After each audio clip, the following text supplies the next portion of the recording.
हाँ जी दोस्तों, स्वागत है एक बार फिर से आपका मेरे चैनल पे। मेंटेन देने से बचना है आपको तो एक काम करो, अपना अकाउंट खाली कर दो। प्रॉपर्टी है किसी के नाम कर दो या फिर बेच दो, और कुछ सेविंग भी पड़ी होगी तो उसकी एफडी करा दो, कुछ भी कर दो। तो यही एक तरीका मेंटेन बचने का। अब आप में से बहुत लोग कह रहे होंगे मैम कैसी बातें कर रही है, मजाक कर रही है क्या, ऐसे थोड़ी ना मेंटेन बचा जाता है।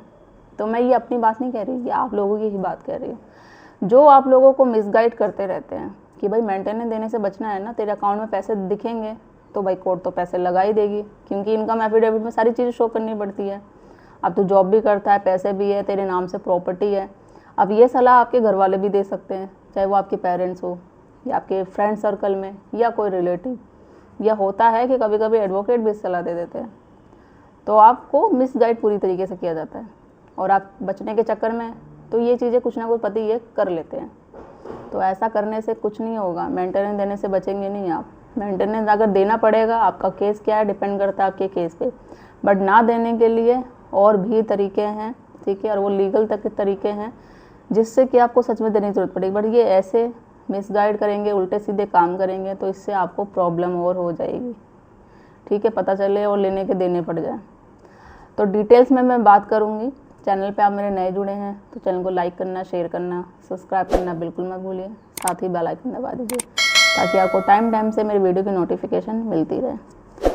अब हम बात करते हैं, जब भी किया जाता है कि बोला जाता है फर्स्ट कि अकाउंट खाली कर दो, आपके पास जितने पेमेंट है ना किसी को दे दो। अब एक बात बता, जब आप अकाउंट खाली करेंगे, किसी को ऑनलाइन ट्रांजैक्शन करोगे, चाहे वो अपनी मदर को करो, फादर को करो, घर में किसी की भी रिलेटिव को, या होता है कभी किसी के अपने फ्रेंड सर्कल में कर दो, कोई आपका बेस्ट फ्रेंड हो तो भाई पता नहीं चलेगा, या पैसे निकाल के घर में कैश रख दो। तो आप जब ट्रांजैक्शन ऑनलाइन करेंगे, कैश भी विड्रॉल करेंगे तो रिपोर्ट तो आएगी ना। आप जब कोर्ट में जब आपका केस पहुंचेगा तो आपको क्या लगता है, कोर्ट डिटेल्स नहीं निकलवा पाएगा कि ऑनलाइन ट्रांजैक्शन की? आप अपनी अकाउंट डिटेल तो देंगे ही, बैंक डिटेल तो दोगे ही ना। इनकम एफिडेविट में ये सारी चीज़ें सब कुछ दिया जाता है, दोनों पार्टी को देना पड़ता है। तो जब ऐसे पता चलेगा तो ऐसे कोई फ़ायदा नहीं होगा, इससे करने से आप पे ही क्वेश्चन मार्क लगेगा। सेकंड बोला जाता है अगर आपके नाम से प्रॉपर्टी है तो आप भाई उसे सेल कर दो, बेच दो, या फिर गिफ्ट दे दो, गिफ्ट डीड बना के अपनी मदर या फादर को दे दो। तो अगर आप ऐसा करते हैं तो देखो, ऐसा करने से भी आप पे क्वेश्चन आ सकता है क्या, कि जब आपकी वाइफ साथ में रहती थी तो ये तो चीज़ आप अपनी वाइफ को भी गिफ्ट प्रॉपर्टी कर सकते थे, इतनी कोई प्रॉब्लम आती नहीं, सारी चीज़ें आती नहीं। केस लगने के बाद ही क्यों आपने ये ऐसा किया? क्योंकि अभी केस लगने के बाद ही ये चीज़ करते हैं मोस्टली लोग। अब केस लगने के बाद करोगे तो कोर्ट को पता चल जाएगा ये पैसे देने से बचने के लिए किया जा रहा है। मतलब वाइफ ने जो आरोप लगाया कि पूरा नाम से प्रॉपर्टी है तो पक्का है, जब ही तो उसने गिफ्ट डीड कर दिया ना। तो ऐसा मत करो, अगर ये गिफ्ट डीड भी हुए इस पर भी स्टे लग सकता है। थर्ड होता है कि कुछ सेविंग पड़ी हुई है आपकी तो उसे एफडी करवा लो। एफडी कराओगे, किसी को दे दोगे, कुछ भी दोगे, सब पता चल जाएगा कोर्ट को। तो जो चीज़ जैसा है वैसा ही है। अब माना जाता है कि चलो आपके पास करोड़ों पैसे हो, आप बहुत ज़्यादा अमीर हो, धीरू अंबानी भाई की तरह बहुत ज़्यादा, तो आपने किसी को प्रॉपर्टी भी बेच दी, किसी को गिफ्ट भी कर दी, या पैसे भी कुछ दान कर दिए, तो कोई फ़र्क नहीं पड़ेगा। कोर्ट ये बोलेगा भाई ये तो बहुत अमीर है, बहुत पैसे वाला है, तो दे दी होगी तो दे दी होगी, कोई फ़र्क नहीं पड़ेगा। अब आपके साथ जब ऐसा है ही नहीं, और जब आप उसमें किसी को गिफ्ट कर रहे हो अपनी फैमिली को, या पैसा ट्रांजैक्शन कर रहे हो, किसी को दिखा रहे हो, तो भैया बहुत बड़ा क्वेश्चन मार्क आएगा आप पे।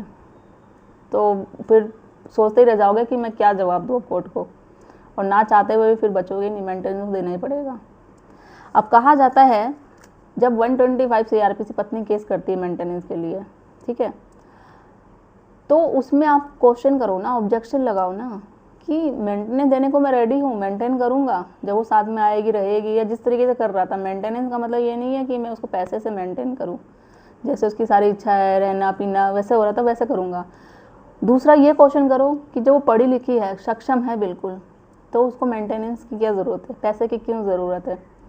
अगर आज की डेट में कोई 10वीं क्लास भी पढ़ा लिखा होता ना तो उसको भी गार्ड की नौकरी कोई मिल जाती है, कोई भी मिल जाती है, और वो तो वेल एजुकेटेड है, 10वीं है, 12वीं है, जो भी है, ग्रेजुएशन भी है। तो ऐसा करो ना, सक्षम। आज तो हाई कोर्ट सुप्रीम कोर्ट की जजमेंट भी आ रखी है, गाइडलाइंस भी है कि पढ़ी लिखी महिला को नहीं दिया जाएगा। और जो वो क्रूअल्टी लगा रही है कि उसके साथ अत्याचार हुआ है, अन्याय हुआ है, तो साबित करें ना भाई, साबित करो कि मैंने उसके साथ अत्याचार किया, मेरे घर वालों ने किया है, सबूत के साथ दिखाओ। थर्ड कि बिना किसी रीज़न के जाना, कोई रीज़न है ही नहीं, वो बता ही नहीं पा रही है, तो नहीं देना पड़ेगा मेंटेनेंस। जो मेन पॉइंट है ना, जैसे हम मेरिट्स कहते हैं, तथ्यों पे लड़ना सीखो आप। जब कानून में ऐसा लिखा गया है, बहुत सारे तरीके हैं ना बचने के, तो वो तरीके अपनाओ आप, उन पे ऑब्जेक्शन लगाओ, उस पे बहस करो आप, अपनी बातों पे अड़ जाओ। ऐसे उल्टे सीधे काम करने से लोग मिसगाइड करेंगे, उनकी बातों पे चलेंगे आप, तो उससे नहीं होगा। अब बोला जाता है HM 24 जैसे सेक्शन 13 है, तो ये जो फैमिली कोर्ट का मैटर होता है, इसे फैमिली कोर्ट ही डिसाइड करती है। अब इसमें कोई एडवोकेट आपके अंदर आके हेल्प नहीं करेगा, कुछ भी नहीं करेगा, वो बाहर से आपको एडवाइस देंगे। दोनों पार्टी हस्बैंड वाइफ एक दूसरे से ही समझौता करती है, क्या उनका डिसीजन होता है उस बेस पर चलता है ये केस। तो ये जो मेन है, या DV का केस लगाया जाता है कि पत्नी उस पर कर देती है, तो DV के केस में अगर उसने लगाया है, घरेलू हिंसा लगा रखा है कोई केस, तो उसमें उसको जैसे कि फिजिकल क्रूरटी हुई है, कोई मारपीट हुई है, तो उसके अगेंस्ट केस किया जाएगा। ये नहीं कि उसमें मेंटेनेंस दिया जाएगा, किसी कानून किसी लॉ में नहीं लिखा हुआ है। तो सही कानून की जानकारी रखोगे ना, किस तरीके से आपको काम करना है, क्या नहीं करना, लीगल तरीके क्या है, क्या सही से लीगल अवेयर आप होगे, आपके पास राइट्स है, आपके पास भी धाराएं हैं, आपके पास भी सेक्शन है कि आप पत्नी पर केस कर सकते हैं, उनके घर वालों को, उसके मायके वालों को फंसा सकते हैं और मेंटेनेंस देने से बच सकते हैं। बस आपको सही जानकारी होनी चाहिए, सही तरीका होना चाहिए। अब जैसे अब पति है जो पीड़ित होते हैं झूठे केसों में, अब बाहर निकलने के लिए जो उन्हें लोग कहता है उनके बहकावे में आ जाते हैं, वो लोग करने लग जाते हैं, या फिर एक डर जाते हैं, जैसा थाना कहेगा, पुलिस कहेगा, जो कहेगा, तो बोलेंगे भाई हम महिलाओं के, अब वो सोचेगा मैं पत्नी के खिलाफ क्या आवाज़ उठाऊं, वो एक और केस लगा देगी, पुलिस के सामने बोल नहीं सकता, जज के सामने भी नहीं बोल सकता। तो इससे बेटर है जो जैसा कहेगा वो करते चलो। वकील जो एडवाइस हमारा देगा वो सही ही बोल रहा है, तो वैसा ही किया जाए। एक डर कारण होता है, डर आप में आ जाता है, या इस केस से बाहर निकलने के किसी भी तरीके से मानसिक आप इतना तनाव ले लेते हैं तो निकलना ही है। तो जो पत्नी चाह रही है, आप पे टॉर्चर बना रही है, तो वो और जो उसकी डिमांड है वो आप पूरा कर देते हैं। आप प्रेशर हो जाओगे इतना कि यार डिवोर्स के लिए फाइल कर दोगे, क्योंकि पत्नी तो चाहती है पर वो बोलेगी नहीं, क्योंकि वो इनडायरेक्टली आपसे ही करवाएगी, और या उसकी डिमांड पूरी कर दी जाए, तो बहुत पति कर देते हैं ऐसा पूरा। तो ऐसा नहीं करना है आपको, लोगों के बातों में मत आओ। जो सही चीज़ें हैं, जब आपको पता चलेगी कि हाँ ये इस तरीके से भी काम किया जाता है, इस तरीके से भी हम काम कर सकते हैं, तो जब आपको पता चलेगा जब भी तो आप अपनी बात कोर्ट में रख सकते हैं ना। और किसी से डरने की ज़रूरत नहीं है, चाहे वो पुलिस हो या कोर्ट हो, आपको अपनी बात रखने का बिल्कुल अधिकार है, राइट्स है।